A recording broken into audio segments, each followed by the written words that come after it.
Bom dia, turma. Vamos dar início a mais uma aula de matemática. Essa semana começaremos a fazer revisão dos conteúdos que foram estudados anteriormente. Hoje vamos fazer uma revisão sobre o estudo dos ângulos. Muito bem. Vamos entender a definição. O que é um ângulo? Ângulo é a região do plano limitada por duas semirretas que têm a mesma origem. Então veja que o ângulo é essa regiãozinha formada entre essas duas semirretas que está na figura logo aqui abaixo. Nós temos a semirreta A e a semirreta B. Podemos dizer que aqui é o lado A e aqui é o lado B. Esse pontinho que representa a origem, é o vértice. Então toda vez que temos duas semirretas formadas uma região no espaço como essa, nós dizemos que temos um ângulo. E nós lemos assim, AOB.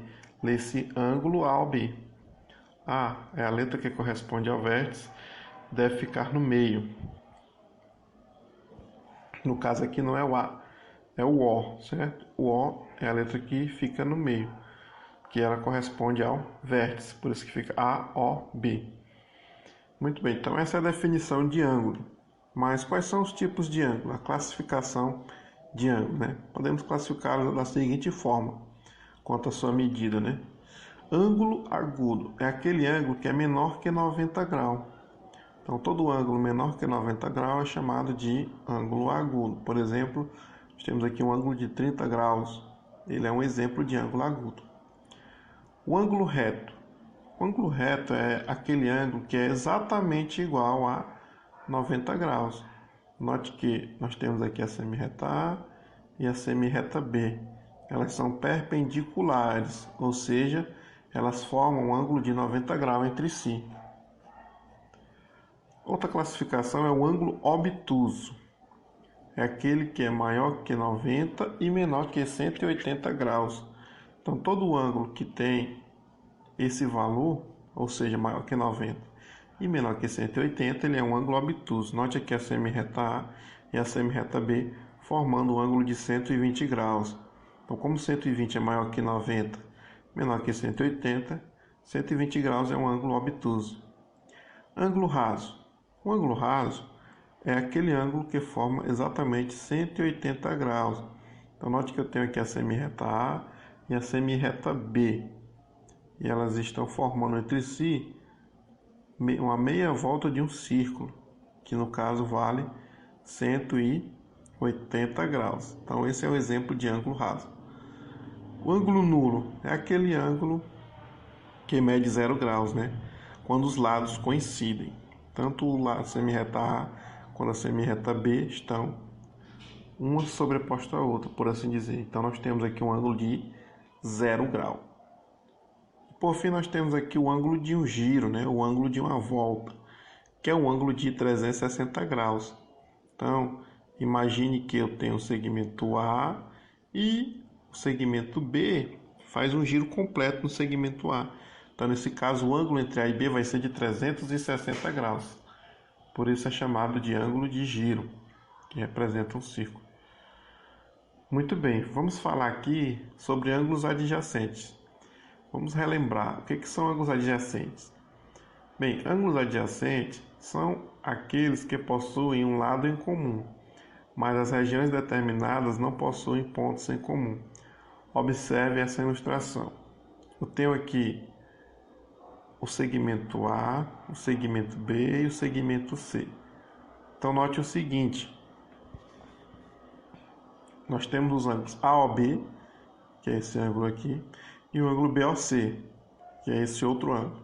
Então eles são adjacentes, pois possuem o lado OB em comum.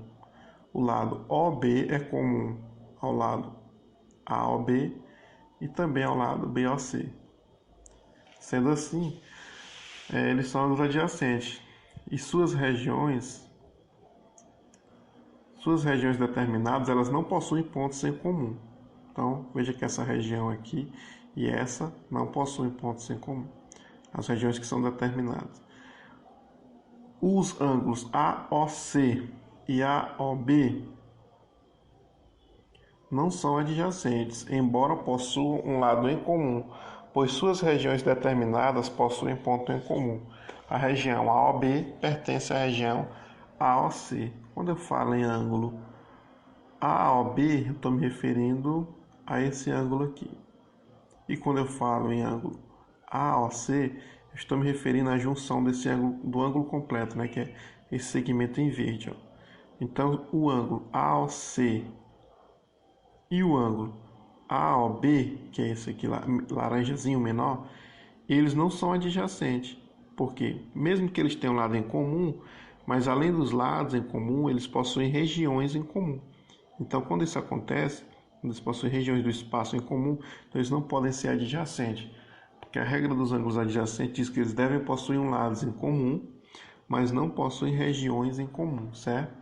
Que é o caso desse ângulo laranja menor e esse ângulo laranja maior, né? Eles possuem um lado em comum, mas veja que a região de um não interfere na região de outro, certo? Então esse é o conceito de ângulos adjacentes. Ângulos complementares. Ângulos complementares são dois ângulos em que a sua soma resulta em 90 graus, isto é um complemento do outro. Um é o complemento do outro. Nós temos aqui o segmento A, o segmento B e o segmento C. Note que nós temos que o ângulo beta mais o ângulo alfa formam um ângulo de 90 graus. Então, alfa mais beta é igual a 90 graus. Então, um é o complemento do outro, né? Ou seja, alfa ele é igual a 90 graus menos beta.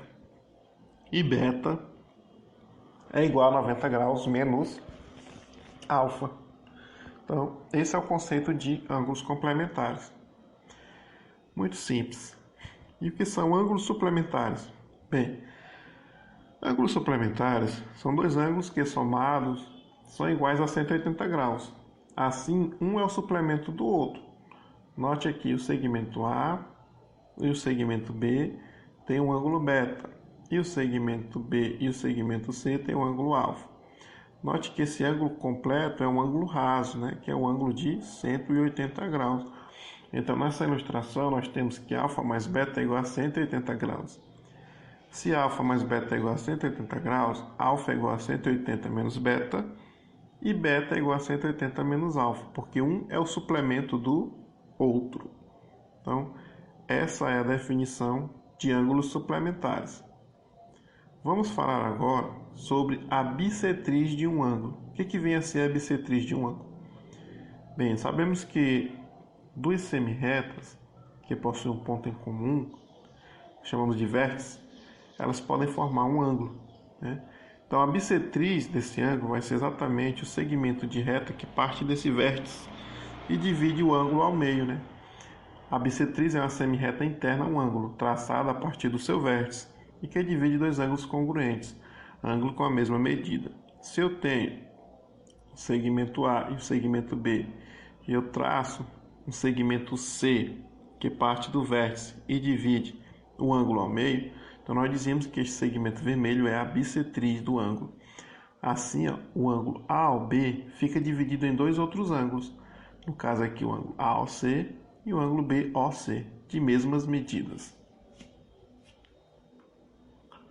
Ângulos opostos pelo vértice. O que vem a ser ângulos opostos pelo vértice? Então, duas retas concorrentes formam quatro ângulos. Analisados dois a dois, é possível notar que esses ângulos ou estão lado a lado ou só possuem um único ponto em comum, que também é o ponto de encontro das duas retas. Quando dois ângulos possuem essa última característica, eles são chamados de ângulos opostos pelo vértice. Então veja que nós temos aqui duas retas que são concorrentes e elas formam quatro ângulos.